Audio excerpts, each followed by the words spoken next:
Okay. Okay, I think we're live now, Scott. Yep. Okay, hi. Hi. This is my name is Malik Khan, licensed acupuncturist, herbalist, and nutritionist. I'm chatting today with a colleague and a friend from Australia. He's one of the most highly regarded integrated Chinese medical practitioner, and he's actually based in Melbourne.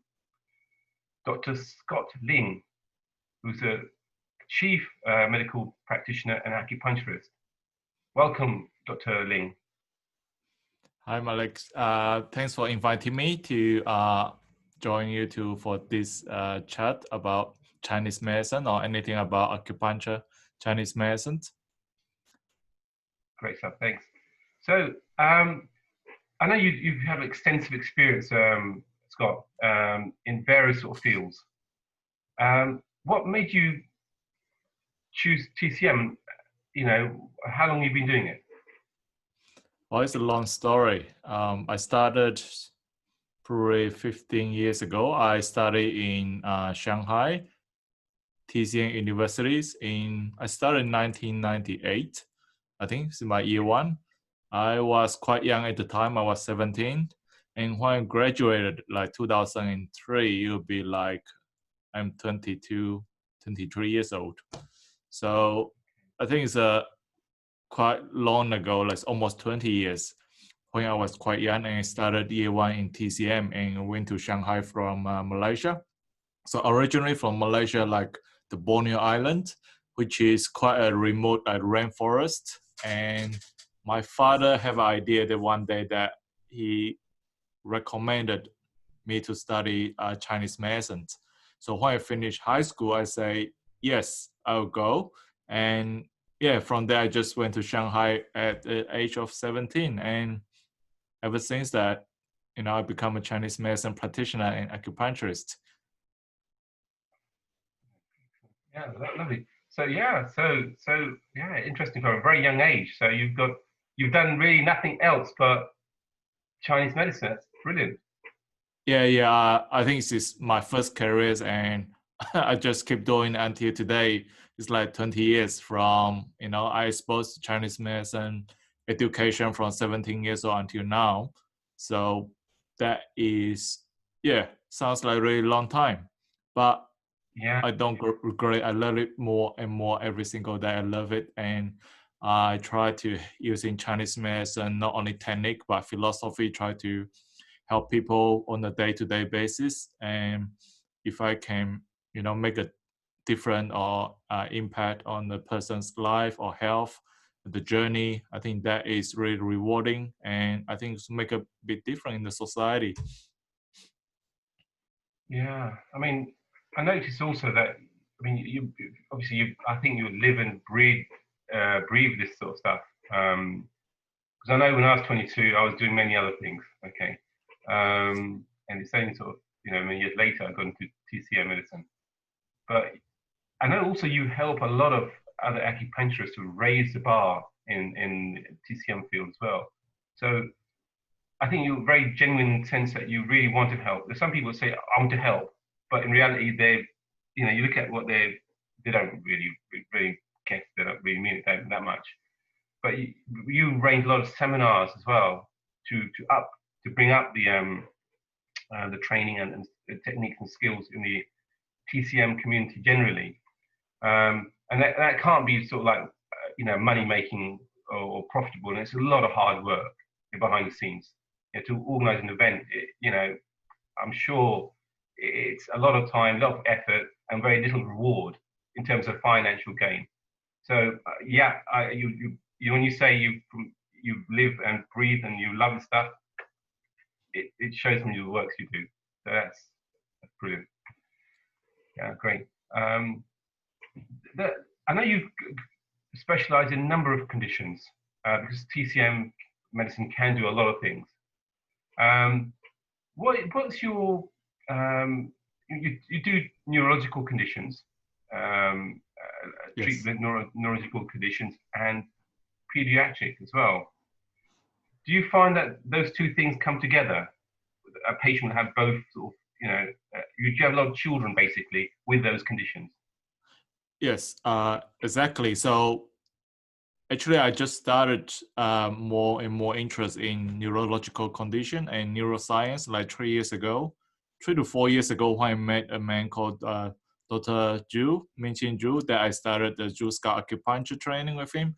And from there, I get exposed to a lot of neurological condition, and I just study more about this kind of neurological cases. And I have quite a few good successes that encouraged me to do more and more, like study and training, or working with different kind of patient in this kind of uh, conditions. And recently, not only recently, like there's a lot of time I like to treat pediatric neurological conditions.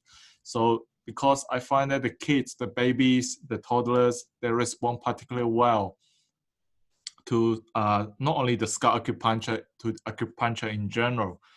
And I feel quite, quite rewarded, satisfied, like make a difference to a kid's life. It helps the parents, and they have a long way to go. They're just starting up, like babies, kids, if they have any cerebral palsy, epilepsy, or development delay, global delays, or some kind of neurological condition like tics, and all this kind of condition. I think it's really hard to treat a kid with a heavy pharmaceutical approach or surgeries.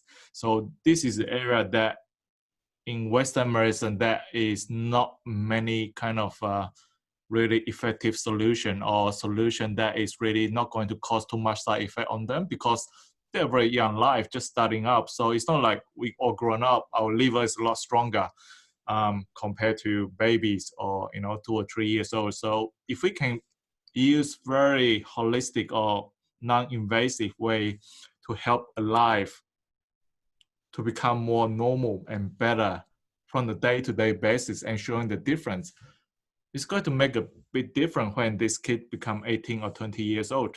Whatever condition they may have from young is going to have a much better chance to become a normal person. So yeah, I find that is my reason, calling to do more and more of this kind of treatment to the kids. And in saying that, like recently I have two epilepsy kids with more than a year of treatments, but still have a lot of epilepsy and side effect from the medication, and causing a lot of like unconscious and a bit slow and development delays. And with 6 treatments, I think overall, like the epilepsy or seizures has dropped to maybe 10 a day and to 1 to 2 a day. So I think that is, I find that really, really rewarding. And you become friends with them. So, with the kids. So like every time you kind of high five, they come here, feel comfortable, you do a treatment, because you put the needles on kids' heads, they need to trust you or like you in some way, or else they won't let you do it. So for me to be able to do it, first of all, I have to become friends first. And from there, you get a permission to touch the head. And from there, you can use an, acupuncture needles, try to gently, doing the scalp acupuncture on them. So there's the steps. So first of all, I have to be a human first. Secondly, you become a technician or acupuncturist, and you try to help them, and they know that, they'll start to open up. And if you look at the parent also will start to trust you, and parent become less anxious if they see the kid improving. So less anxiety from the parent they portray to the kid most likely is going to respond much better, because most of the time it's a parent, if they are stressed or worried about their kids, that is going to affect the kid as well. So you need to think about the whole dynamic that you're managing. But again, by end of it, it's really quite a I think quite I feel quite a purpose, and quite quite a good feeling to be able to help them. And do you find this? I know in the UK there's more and more children now suffering these sort of neurological conditions, and and they're relying more and more on drugs, and more side effects. So I guess the culture of the standard treatment that's in the UK will be similar to Australia. It's exactly the I same. don't know why I don't know why we're getting such an increase. There must be something, Some people have said it could be, obviously side effects of the medications not helping, but it could be vaccinations, it could be food, it could be environment. Guess they all have a role, and it's sad because obviously I look back at, so I've got a few years on my side. Is that these things never kind of didn't notice them in the numbers 20, 30 years ago. That the increase in the amount of people suffering from these conditions, then to now it's just like, skyrocketed, and more and more, and it's very, very sad. But the good thing is, like there's people like yourself, that can at least help to lessen and improve their conditions. There's alternatives out there, thank God. And yeah, it's brilliant. So there's many types of scalp acupuncture. There's Zoo, you mentioned. There's some Japanese one, I can't remember the name. You have Yamamoto, you have a gel style scalp acupuncture. There's many kind, but you need to understand there's all kind of scalp acupuncture, but eventually it's going to work on that central nervous system, just in a different kind of, priorities or different kind of angle to look at things. It doesn't really matter. End of the day, if that person or kid or baby is going to respond well, even one touches is going to make a difference. Yes, there's many angles to tackle it, but try not to get caught up by the name and the style. It's about that person in front of you. How is the spirit? How do you start to influence the spirit, and then the physical energy or nervous system, and then from there, think about the body. Body will be the last. The highest level will be the spirit, which is the hardest. So in order to get result, the shortcut is to mind and then the body. That is how it eventually is going to be the mind and then the body. Mind, body, and then anything we do, if we want shortcut, you want to less side effect and more holistic, that is, you need to use the person's mind to help themselves. If the mind is not working, a lot of time the physical manifestation of the problem, you can't just resolve the problem from the just physical body level. So I think you need to look at what is the priorities that we look at, and how we can help a person, and where we can get into, to help the person is how do you communicate, and what you prioritize, and how do you know that person is going to respond well quickly to a certain kind of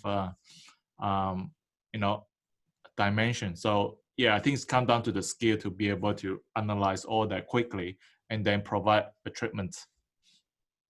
Okay, so what you're saying is that there are a lot of styles out there. They're generally all kind of similar, whether it's Jason, I've heard of Jason Howe. He has a Jason Howe, yes. He's doing the gel style, yes. Okay, and is that very similar to Zoo, is it, and the other one? Or? No, it's different. Jason Howe, I'm not very familiar with his style. I know he's doing the gel style and the fun style acupuncture. Essentially, it's work on the neurological pathway, like biological pathway that we try to influence. Some is strong stimulation, some is very gentle stimulation. So you can work on the vibrancy as well, because there is vibrancy of the nervous system. Then you can use different vibrancy to influence that vibrancy. So it makes similarity. So it's going to help to calm it down or raise it up. It's still the same with the yin and the yang. So whatever we do is still based on the yin and yang. Doesn't matter it's high vibrancy or low, or you just need to balance it out. If it's too high, you make it lower. If it's too low, you bring it up. That's it. Of course, it's not that simple, but that is what we try to do. Brilliant. Excellent. I mean, yeah, brilliant. You got me thinking. Okay, got me thinking. Brilliant. Yeah. I'm still learning too. So, the best way to to get better with this is keep on helping more people. Yeah, that's. And you said something about the spirit's the first level. Now we're talking about the patient spirit or the practitioner spirit. Both. So in Huangdi Neijing, Right. we talk about the Shen. The Shen is the mind, or you can call it spirit, or soul, doesn't matter how you call it. And that is all under the category of the Shen. And then we look at the physical body, even the tendons, the things that we can touch is tangible. That is all the in Huangdi Neiji called the Xing. Xing is like the body. So the body and the mind have to be together, has to be congruent, has to be working together. You cannot separate them, because one is separate them, people become sick. There'll be illness, there'll be problem. And a lot of things will take forever, take a long time to heal. So it's like, why is not healing? Normally you heal very fast and some people heal very slow. But people need to look at why you're healing slow, not blaming something else is not working. So if you work on the internal and external together, it's going to have a much harmonious kind of healing, and eventually it's going to, very fast recoveries, or the problem don't occur again. So we call that prevention. So if the prevention is able to be achieved, then we don't need cure because it's not happening in the first place. So that is a prevention and a cure. But it's a matter of how to educate the patient and how to show them this is the case. And we look at how we can influence the spirit as well, if we can, try to do our best, because we're not here just to have a transactional relationship. I think a person that is not well need more than just treatment. Sometimes it's the treatment can include communication and philosophy. Of course, the treatment and just working all together, try to get a more holistic outcome than just transactional kind of relationship. Yeah, nice. I know there's some. I mean, I've come across some in the past, some practitioners that it's very much of a transactional rather than anything else. It's a transactional, and then you get the vibrancy of like. And some of these people have written big books, and the scholars in their field, and certainly so just talking to yourself now, if you were around the corner, I'd go and visit you.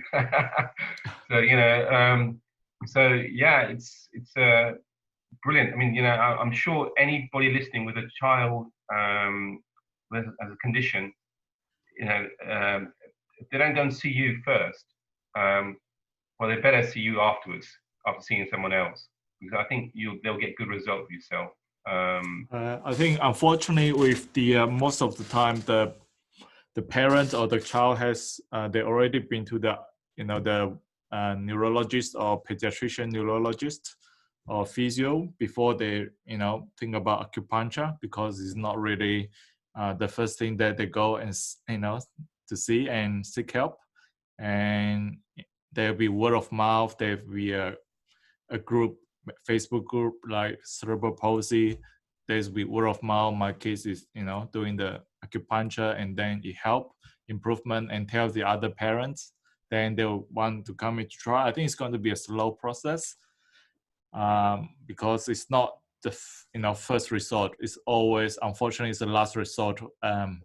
But if more acupuncturists will be getting to this, doing this neuro pediatric kind of things together, I think it will be spreading even faster if we can make a bigger impact.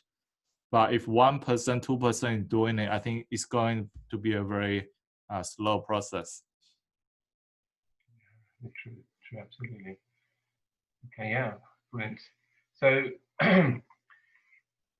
you as well as you do a lot of other conditions as well, and obviously this is the one that you mainly specialize in at the moment. Yeah, I do a lot of fertility as well.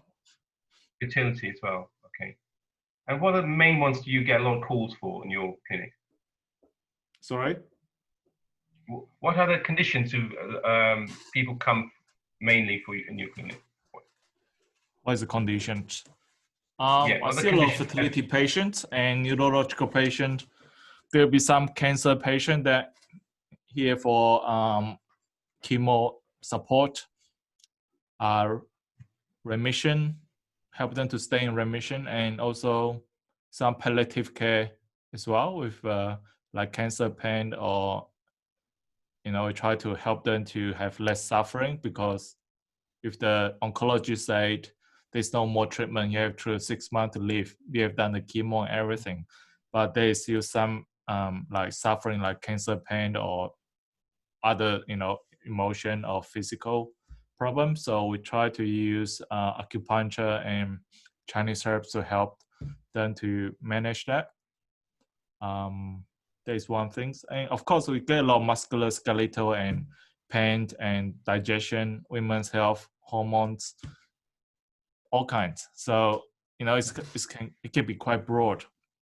But we have another 2 other acupuncturists and Chinese medicine practitioner in the clinic. So we're sharing the cases. So one of my colleague is doing a lot of fertility and gynecological problem as well. And another colleague will be doing like musculoskeletal pain. And so we essentially is a team. So which is, I'm lucky to be able to have other colleagues in the same clinic, same team, to be able to, look after, broad range of patients. And do you get great results? Well, depend which one do you say.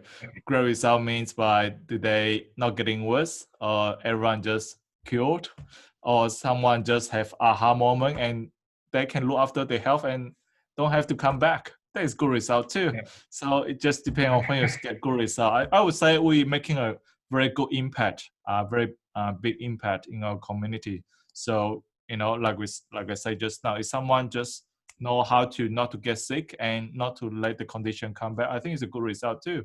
And if they adopt the Chinese medicine philosophy about the balance, I think that will be the best, because it's a philosophy that affect the behaviors and then they'll give you the outcome. So you want to break the vicious cycle of it. Sometimes you have to start at the higher level, not on the low level, because forever you cannot just use the tactics to to fix something. You need to, from the higher level, if you want a real bigger change, because we human all relate to the society. Society is much bigger, so you can't change the society, but at least you try not to be dragged away into the society of that volatilities or medias or those sort of things, and you try to stay away from the noises if we can. So we try to help the patient to have that ability to filter, to be able to have centered, a way to get centered away from the society. And then I think that will help our patient enormously. Then just try to treat the neck pain and keep on coming back, or digestion, or things like all the disorders, we call it, not even the disease. And you do herbs as well? Yes. Okay. We do a lot of Chinese herbs, and we use 80% of our patients taking herbs. They normally do acupuncture and herbs together. Is that right at the beginning, or after a month they go into herbs, or? No, from day one, for the first consultation. Okay. Even children? Hey? Yes. Even the pediatric cases, yeah? Yes. Yes. If they are happy to take it, then yes, they will be from day one. They will be taking herbs, because the goal is we try to help the patient to get results quickly. So we try to see what we can do from outside and the inside all working together, because the sooner we can get results, the better with the psychology of the patient and the parents to be able to know this is working. Excellent. Yeah, excellent. I've always had problems in the past with compliant with children with the herbs? So yeah, you can suggest them to use honey or syringe or mix them in the milk, whatever can do. That is because the herbs that we give them is not like doesn't work like a Western herbal medicine, or it's not about concentration. So if we use the Sang Han Lun or the classic Chinese medical herbal system, a lot of time we try to correct the underlying imbalance like digestion, or we tried even with the brain problem and disease, we don't treat the brain or inflammation in the brain. I find that if we treat the gut, the brain get better, or inflammation get less, or less like epilepsy because there is overactive.